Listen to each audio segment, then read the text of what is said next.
Selamat pagi rekan-rekan sekalian. Perkenalkan, saya Julia Safitri. Hari ini saya akan mempresentasikan PDD UKTPT bidang pengajaran dengan mata kuliah Manajemen Keuangan Strategik EKMA 6106 dengan NUPTK saya 6057 6266 323 02233. Baik, sedikit saya akan menjabarkan tentang deskripsi cakupan mata kuliah pada manajemen keuangan strategik, yaitu bagaimana melakukan pengembangan keterampilan kritis sehingga mahasiswa diminta untuk dapat pada akhirnya dengan mata kuliah ini dapat menghasilkan satu penelitian yang berkaitan dengan manajemen keuangan strategik. Selanjutnya, kita akan membahas tentang perkembangan teori di bidang manajemen keuangan, tentang pembahasan bagaimana tentang struktur modal dan lainnya. Baik mahasiswa sekalian, mahasiswa di UT didorong untuk menjadi pembelajar mandiri dengan UT sebagai fasilitator yang menyediakan sumber belajar, layanan tutorial, dan evaluasi. Bahan ajar utama dari bahan cetak dari modul Universitas Terbuka. Selanjutnya kita akan adakan layanan tutorial tatap muka di UT daerah tertentu dan juga pertemuan mata kuliah di Prodi Doktor Ilmu Manajemen sebanyak 16 kali, di mana 12 kali itu tuton dan 4 kali TUEP dan 3 TUAS serta UAS dan juga UTS.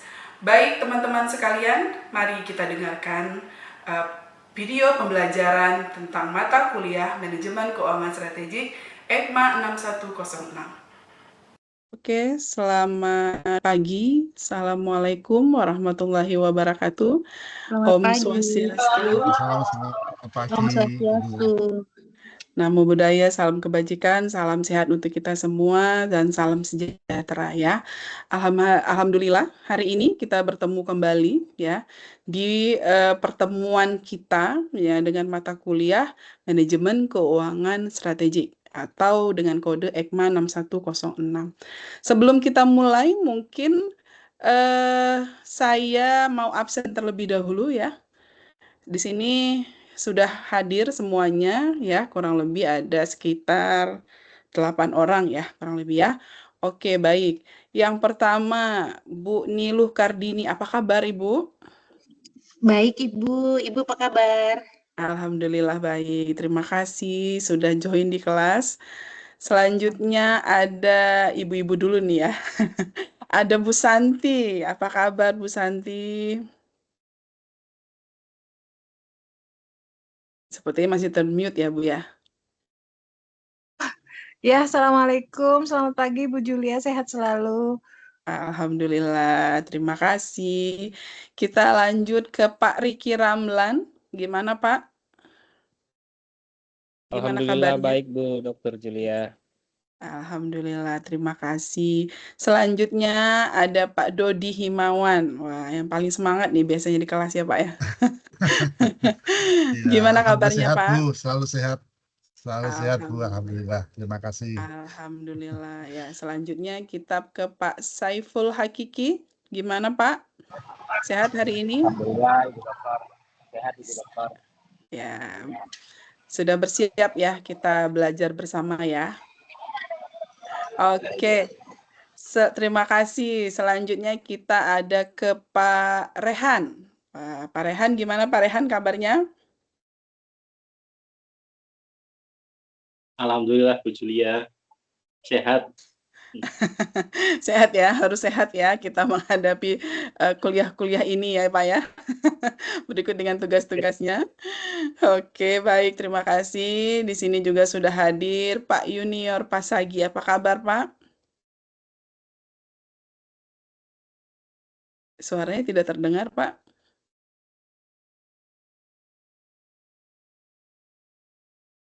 Teman-teman mendengarkah suara Pak Yun? Tidak Bu, belum. Belum terdengar Bapak. Mungkin audionya bermasalah. Ya, mungkin audionya. Pak Iya. Yun, terima kasih sudah hadir di kelas pada pagi hari ini. Aman Pak ya di wilayah timur sana Pak ya? Aman. Kalau ada Pak Yun semuanya aman. Oke, kita lanjut ke Pak Rustandi. Gimana kabar Bandung Pak? Hujan? Baik, Bu. Ya, Baik. cuaca mendung, Bu. Terima kasih izin, Bu. Saya gangguan teknis nggak bisa on cam. Terima kasih. Oke, boleh, boleh. Yang penting sudah hadir di kelas ya. Terima kasih, Pak Rustandi. Dan yang terakhir ada Pak Abu Zubair. Wah, gimana nih Pak? Sepertinya sedang di kantor apa di rumah ini Pak? Di rumah, Bu Dokter. Di rumah ya? Alhamdulillah Oh sehat. ya, ya Alhamdulillah. Terima kasih sudah bergabung di kelas mata kuliah Manajemen Keuangan Strategik ya. Hari ini seperti teman-teman juga sudah melihat di e-learning kita ya, saya akan sedikit mempresentasikan materi kita pada pagi hari ini. Sudah terlihat? Sudah, Bu. Teman-teman Sudah, sudah terlihat? Sudah. Sudah ya. Sudah, Bu. benar-benar. Sudah. Oke, hari ini kita akan membahas tentang apakah yang dimaksud dengan manajemen keuangan strategik, gitu ya. Nah, kita mulai dengan deskripsi cakupan dari materi tentang manajemen keuangan strategik. Di sini kita akan menampilkan pengembangan keterampilan kritis dan analitis untuk kita dapat melakukan penelitian dengan topik yang menarik tentang manajemen keuangan. Nah, ini juga akan dapat membantu mahasiswa kita untuk mendapatkan ide-ide dari pembahasan manajemen keuangan strategik. Apa saja variabel yang bisa kita gunakan nantinya, gitu ya. Nah, selanjutnya kita juga akan membahas tentang teori, perkembangan teori di bidang manajemen keuangan. Khususnya itu tadi ya, membahas tentang manajemen keuangan strategi dari waktu ke waktu, trennya seperti apa, isu terkininya apa, dan hubungannya dengan perusahaan itu seperti apa. Nah, yang terakhir, bagaimana materi ini selain berkaitan dengan teori-teori, kita juga menampilkan beberapa bukti empiris, sehingga materi yang kita baca di modul, materi yang kita pelajari itu bisa menjadi salah satu alternatif kita untuk membangun satu yang namanya karya ilmiah, gitu ya. Nah, di sini, di modul ini atau di mata kuliah ini, apa saja yang diharapkan oleh mahasiswa ya.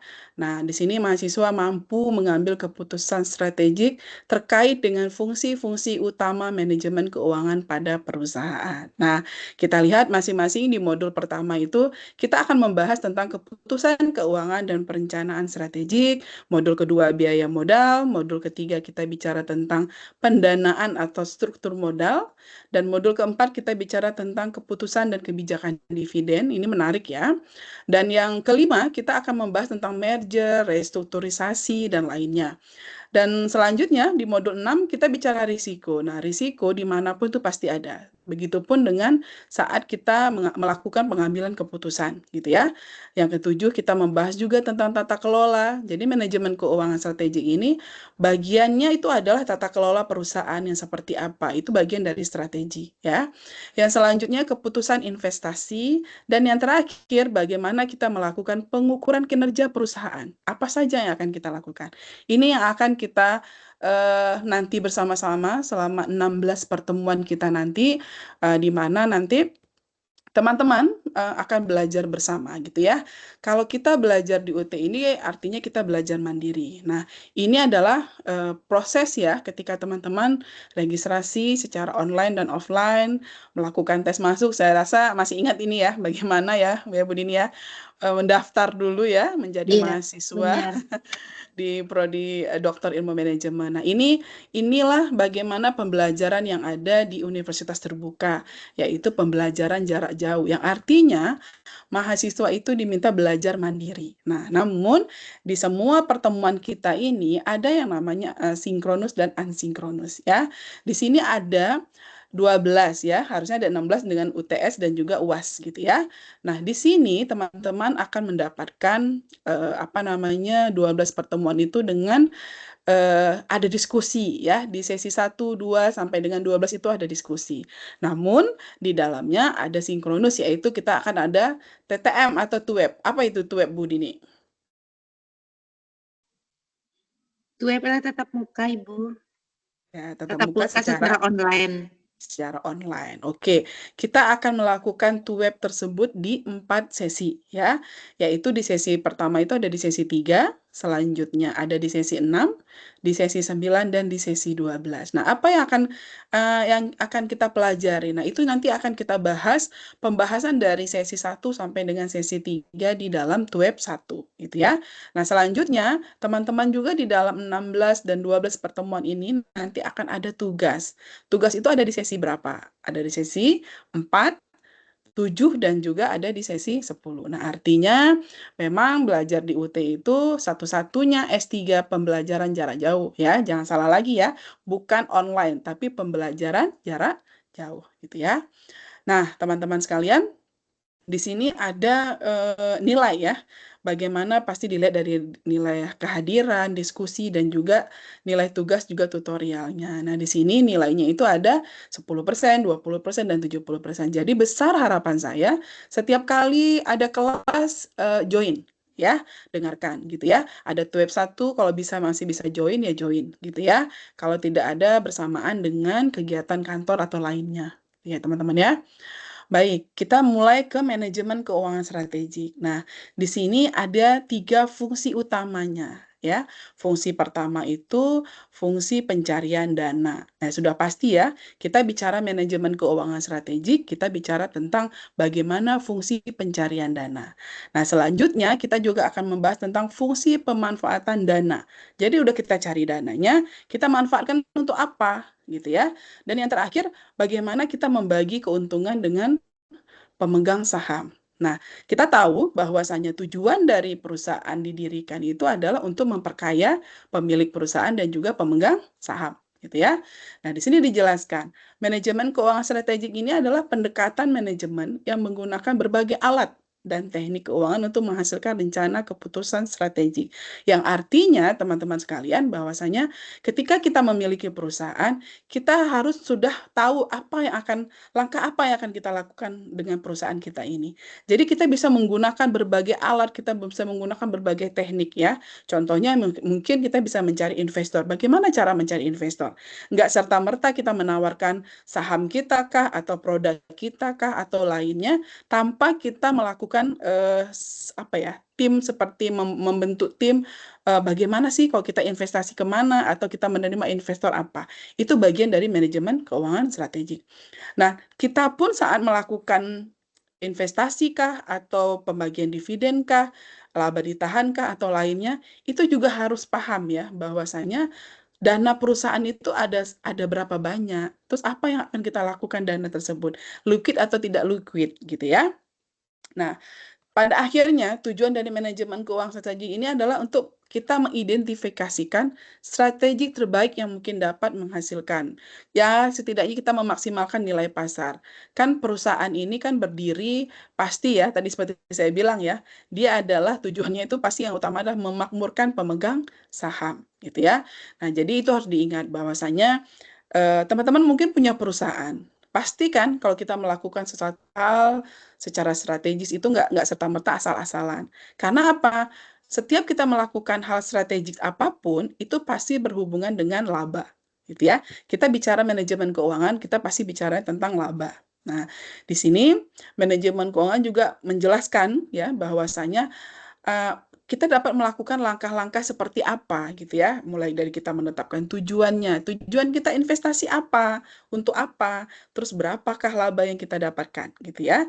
Terus kita juga mengidentifikasikan sumber dayanya itu seperti apa. Kita menganalisa data, kita membuat keputusan keuangan dan lainnya. Ini penting untuk dilakukan. Seperti tadi saya katakan bahwasanya tujuan dari perusahaan itu adalah untuk memakmurkan pemegang saham. Artinya sangat berhati-hati ketika kita melakukan investasi, gitu ya. Selanjutnya di sini kita akan membahas tentang strategi keuangan dan fungsi manajemen keuangan itu apa. Erat nggak kaitannya keduanya, ya? Di sini dijelaskan bahwasanya manajemen keuangan strategi ini adalah tentang menciptakan laba. Ya, seperti saya jelaskan di depan, bagaimana kita memastikan return atas investasi atau return on investment kita atau ROI yang dapat kita terima dengan baik gitu ya. Pastinya gitu ya. Nah, apa saja fungsi-fungsinya? Nah, yang pertama, fungsi pembiayaan internal dan eksternal. Nah, ini ya, ini sudah pasti ya, kalau kita punya perusahaan kecil kecil ataupun besar ya. Mungkin ada pengalaman Pak Rustandi lah ya, ini orang perusahaan ya, yang sudah tahu bagaimana fungsi-fungsi keuangan ini berlakunya seperti apa di perusahaan gitu ya. Selanjutnya ada fungsi penganggaran modal atau fungsi investasi, dan ada fungsi operasional manajemen keuangan untuk pembagian dividen gitu ya. Ada kan beberapa perusahaan yang menawarkan untuk menahan laba gitu ya, untuk digunakan untuk investasi. Tapi kan nggak serta-merta, misalnya contoh, Pak Riki saya tahan labanya gitu ya, untuk kita investasi. Investasi apa? Itu kan harus jelas gitu ya. Nah, selanjutnya ada fungsi tata kelola. Ini tadi erat kaitannya juga dengan manajemen keuangan. Dan yang pasti ya, yang pasti itu sudah pasti ada namanya manajemen risiko. Saat kita melakukan apapun, investasi kah, kita menerima investor kah, atau kita melakukan hal yang menjual produk kah, atau seperti apa, itu pasti ada risikonya. Makanya dibutuhkan tim untuk meminimaliskan risiko. Risiko itu tidak bisa dihilangkan, tapi bisa diminimaliskan, gitu ya. Nah, selanjutnya, manajemen keuangan strategis dan perusahaan itu seperti apa? Nah, perencanaan itu punya 3 aktivitas. Yang pertama, kita menetapkan tujuan. Ya, sudah pasti. Yang kedua, mengidentifikasikan SDM yang tersedia, apa potensialnya. Gitu ya. Yang ketiga, kita menetapkan rencana keuangan bisnis kita itu apa. Nah, sehingga manajemen strategis ini dapat diberikan kesimpulan atau dapat diberikan pengertian bahwasanya seperangkat keputusan dan tindakan manajerial yang menentukan kinerja jangka panjang suatu perusahaan. Gitu ya. Nah, apa saja? Nih, pertama pastinya keputusan keuangan dan 2 keputusan yang tidak dapat dipisahkan ya, yaitu keputusan keuangan dan juga keputusan strategis. Jadi artinya kalau ada keputusan keuangan, pasti sudah melakukan keputusan secara strategis, gitu ya. Nah, apa yang dimaksud dengan keputusan strategis? Keputusan strategis ini adalah keputusan yang berkaitan dengan dampak jangka panjang perusahaan. Jadi tidak main-main ya, tidak serta-merta atau tidak sembarangan ketika kita membuat keputusan strategis. Nah, selanjutnya, keputusan keuangan yang melibatkan dana besar juga berkaitan dengan jangka panjang. Ini sama halnya kalau saya ya selalu mengaitkan, anggaplah kita pindah tidak ke perusahaan, tapi pindahlah ke kehidupan kita, misalnya contohnya gitu ya. Keputusan apapun, pendanaan apapun yang akan kita keluarkan di rumah tangga, misalnya gitu, itu kan pasti ada pertimbangan banyak hal. Nah, itu saja yang di rumah tangga. Gimana kita membahas tentang perusahaan, ya. Jadi harus sangat berhati-hati agar kita bisa meminimaliskan yang namanya risiko, gitu ya. Baik, kita masuk ke fungsi manajemen keuangan secara strategis. Nah, di sini ada beberapa ya. Yang pertama, manajemen keuangan ini bagian dari konstituen portofolio rencana strategis. Artinya, perusahaan lagi-lagi harus melihat pembiayaannya itu untuk apa yang akan kita lakukan, kita dapat labanya berapa dan lainnya, gitu ya. Nah, selanjutnya masalah strategi dalam pengelolaan keuangan. Bagaimana dana yang terbatas, tapi bisa kita alokasikan untuk kegiatan lainnya, untuk penggunaan lainnya, misalnya untuk berinvestasi dan lain. Itu tadi ya, dana terlalu banyak di dalam rekening kah atau apakah itu namanya ya, itu tidak baik. Jadi harus kita lakukan yang namanya misalnya ya, melakukan kegiatan strategis, misalnya investasi kah atau lainnya gitu. Karena bukan berarti terkadang melihat perusahaan besar, perusahaan kecil itu jauh lebih bagus perusahaan besar. Nah, lagi-lagi tidak ada pembahasan dari teori menjelaskan bahwasanya ukuran perusahaan itu bukan menentukan dia memiliki laba besar atau sedikit. Begitupun dengan terkadang ukuran perusahaan yang besar ini yang memiliki hutang yang lebih besar, gitu ya. Tapi hutang di dalam perusahaan itu ada hutang yang positif, bukan hutang yang negatif. Itu akan kita bahas ya nanti di beberapa materi berikutnya, di pertemuan berikutnya. Ini sangat menarik dan mungkin nanti teman-teman juga bisa sharing ya, apa pernah pengalaman di perusahaannya yang dilakukan keputusan strategisnya seperti apa, selanjutnya risiko apa yang dihadapi dan bagaimana cara pengelolaan risikonya, gitu ya. Baik, kita sudah ada di akhir, di penutup. Jadi kalau disimpulkan itu yang pertama ada 5 fungsi utama manajemen keuangan, yaitu fungsi pembiayaan internal eksternal, fungsi penganggaran modal atau fungsi investasi, ada fungsi operasional manajemen keuangan atau fungsi pembagian dividen, ada fungsi tata kelola perusahaan, dan ada fungsi manajemen risiko. Nah, yang selanjutnya yang kedua, bagaimana manajemen keuangan strategik ini merupakan satu konsep yang sangat penting dalam membangun nilai perusahaan. Jadi gini, kalau kita, tadi kan kita bahas ya, apa saja kira-kira mata kuliah ini cakupannya apa. Kalau kita bicara tentang variabel-variabel, ini menarik. Ketika kita membahas tentang dividen terhadap nilai perusahaan, kan bagaimana ini dibangun nilai perusahaan. Nah, kita bicara nilai perusahaan, berarti ada yang namanya kinerja juga ya. Jadi kinerja bisa jadi variabel X, itu bisa jadi ya, bisa jadi variabel independen. Ini menarik untuk apa ya, untuk ditulis dalam satu tulisan gitu teman-teman ya. Nah, untuk minggu depan ya, teman-teman silahkan mempersiapkan pembahasan tentang mengapa determinan struktur modal tidak selalu konsisten. Ini menarik ya untuk kita bahas ya. Nanti akan ada kita diskusikan di sesi 4. Nah, silahkan mengisi diskusi-diskusi yang sudah disiapkan yang berhubungan dengan semua mata kuliah atau modul-modul yang ada di manajemen keuangan strategik. Baik, saya rasa cukup sekian ya. Terima kasih atas perhatiannya teman-teman. Setelah ini mungkin kita bisa diskusi ya. Silakan jika teman-teman ada yang ingin ditanyakan boleh ya. Di sini sudah ada Ibu Niluh Kardini ya. Gimana Bu? Ya, pagi Ibu. Pagi. Ibu, menarik sekali pembahasan yang hari ini. Saya mau izin bertanya, Bu. Ya. Mengacu pada materi yang kita bahas hari ini adalah tujuan akhir dari manajemen keuangan strategik itu kan memaksimalkan nilai pasar pada perusahaan. Ya. Dan presentasi juga menyoroti pentingnya investasi serta pengukuran kinerja. Nah, jika kita melihat kasusnya Goto, Bu, PT Gojek Tokped, perusahaan ini kan melakukan investasi besar-besaran nih untuk pertumbuhan jangka panjangnya. Namun di sisi lain terus menghadapi tekanan investor untuk segera mencapai profitabilitasnya, kinerja keuangan jangka pendeknya. Nah, bagaimana pendapat Ibu mengenai manajemen keuangan yang strategik yang dapat diaplikasikan Goto untuk menyeimbangkan dua hal yang tampaknya bertentangan ini, keputusan investasi untuk mengamankan dominasi pasar di masa depan, tuntutan perbaikan kinerja keuangan juga dalam waktu dekat ini demi kepercayaan dan memaksimalkan nilai bagi pemegang saham saat ini. Bagaimana pendapat Ibu? Ya, baik. Ya, ini menarik ya. Terima kasih pertanyaannya, Bu Niluh Kardini. Jadi, kita membahas tentang manajemen keuangan. Kita membahas tentang strateginya. Kalau bisa dilihat ya, Goto ini memang seperti tadi Bu Dini jelaskan ya. Jadi, apa yang harus dilakukan oleh Goto ini gitu ya. Seharusnya secara simultan Goto ini bisa, tadi kan kita ada membahas tentang 5 fungsi ya Bu ya. Nah, siapa tahu nih Bu Dini nanti bisa memberikan informasi ya kepada salah satu mungkin ownernya Goto atau salah satu partnernya Bu Dini mungkin ya yang bisa dijelaskan bahwasanya secara simultan Goto ini harus menjalankan yang namanya fungsi investasi dengan benar ya, dengan berani untuk masa depan.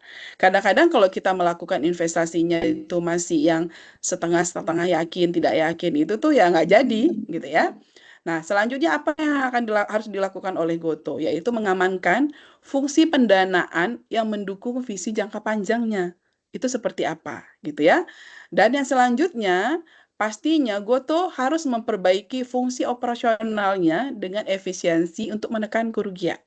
Kita tahu ya bahwasanya sekarang pembahasan dari Pak Presiden pun bicara tentang efisiensi. Nah, yang selanjutnya kita membahas tentang tata kelola ya. Tadi kan ada fungsi, salah satunya adalah fungsi tata kelola.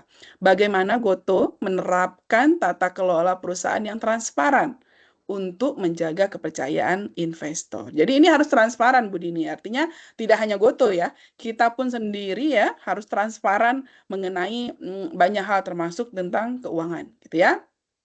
Dan yang terakhir, bagaimana Goto dapat mengelola risiko dengan cermat agar tidak kehabisan dana di tengah jalan. Nah, itu tadi Jadi nggak boleh serta-merta semua punya dananya besar, kita semua pakai untuk ini, untuk investasi yang di A, di B, di C, itu tidak boleh. Itu bukan strategis ya. Sehingga tidak ada tabungan lah ya kalau bahasa sederhananya gitu ya Bu ya. Nah, kalau bisa disimpulkan bahwasanya keseimbangan dari kelima fungsi ini adalah esensi dari manajemen keuangan strategik Bu. Jadi bagaimana kita mengelola sumber dana keuangannya, bagaimana kita mencapai tujuan dari bisnis. Nah, tadi apa Bu Dini? Tujuan dari bisnis yang dilakukan oleh perusahaan itu apa? Masih di mute, Bu? Tujuan akhirnya memaksimalkan nilai pasar perusahaan dan investasi pengukuran untuk kinerjanya, Bu, agar lebih baik dia. Ya, dan pastinya untuk memperkaya pemilik perusahaan gitu Iya, ya. itu yang terpenting, Bu. Pemegang Bagaimana saham, ya. memperoleh profitabilitas dalam jangka pendeknya. Ya, terima kasih, Bu. Benar-benar. Oke, baik. Terima kasih Bu Dini. Teman-teman yang lain ada yang ingin mungkin sharing atau mau menceritakan atau malah ada yang ingin menambahkan, silakan. Wah, saya rasa sudah oke nih ya. Diskusinya jangan lupa diisi ya. Iya. Absensi juga di e-learningnya jangan lupa diisi. Kadang-kadang ada yang terlewat. Sebaiknya segera diisi ya di dalam diskusi itu. Dikasih waktu berapa minggu? Seminggu apa 2 minggu untuk mengisi diskusi? 1 minggu, Bu. 1 minggu ya. Nah, jadi teman-teman sudah bisa harus segera mengisi. Karena kadang-kadang tuh suka terlewat. Jadi sesi 1 kalau saya yang mengisi, sudah saya isi perasaan saya semua. Tiba-tiba nanti ada Bu Julia, saya belum dinilai. Nah, ternyata mungkin terlewat. Jadi, kalau bisa sambil bekerja di weekend, sambil santai kan bisa diisi diskusi ataupun tugas dan lainnya. Gitu ya, teman-teman sekalian ya. Baik, teman-teman sekalian, terima kasih atas kehadirannya pada pagi hari ini, hari Sabtu, pagi-pagi ya, santai ya. Tapi ternyata diajak kuliah sama Bu Julia ya. Nah, mudah-mudahan nanti lulus mata kuliah ini dengan baik, nah, mendapatkan nilai A dan bisa segera jadi dokter ya. Baik, terima kasih teman-teman sekalian. Salam sehat untuk kita semua. Kita bertemu lagi di sesi berikutnya. Sampai ketemu. Mohon maaf jika ada salah kata, salah sikap. Wah, Pak Habibnya baru muncul. Ya, Pak Habib sepertinya sedang tidak enak badan ya. Oke. Di perjalanan Ya. itu di kapal.